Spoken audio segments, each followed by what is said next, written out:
Namu mana kan ergan dhufe yeroo gabaabaa ta'us hangan si argetti ati mucaa kolfa jaallatu mucaa naamusa gaarii qabdudha. Guyyoota lamaan kana garuu haala gaarii keessan jirtu. Waan ati keessa jirtu beekee sirreessuu dhabaadhus yeroo kanatti si bira dhaabbachuun barbaada.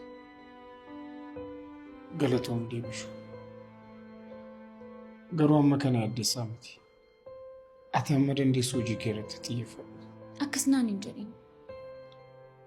Namni hojii ni dursa. Ani immoo guyyaa mana kana dhufee kaasee waan ati na waliin dadhabdee tasan dagadhu. Mana kana dhufee hojiin jaalladhu akkan hojjedhu.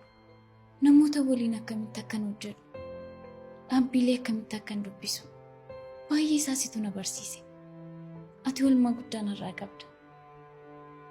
Kun oolmaan jedhamu hin deebishu.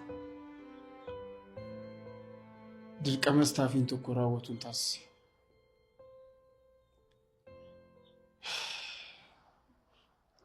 Isa dhiisitii ammas dhimmi biraa uumameera. Dhimma maalii?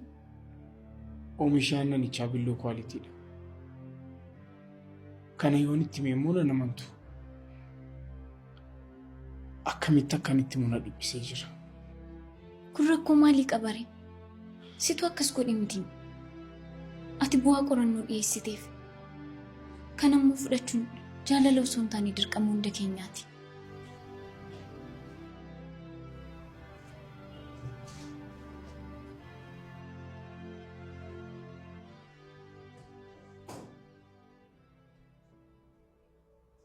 Yaa deebishu.